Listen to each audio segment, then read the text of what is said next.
labas. Papas, nakikita ni Daslo ang ulan at iniisip ay hindi tiis.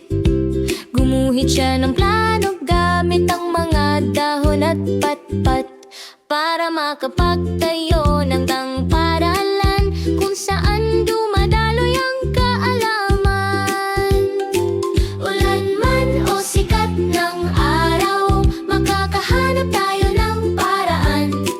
Isasalba ng paaralan ni Daslo ang araw.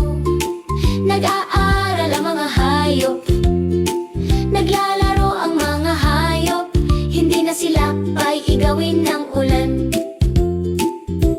Itinaas ng mga unggoy ang kawayan ng mataas, ipinapasa ng mga loro ang mga dahon, ipinapasa ng pagong ang mga troso, malakas ang teamwork.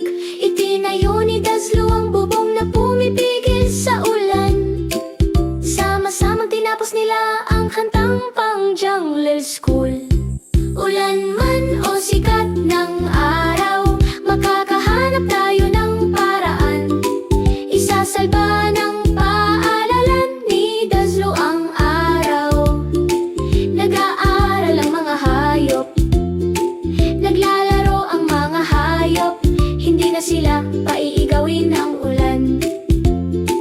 Umuulan muli, ngunit nananatiling tuyo ang lahat. Umiikot ang mga pahina at ang tao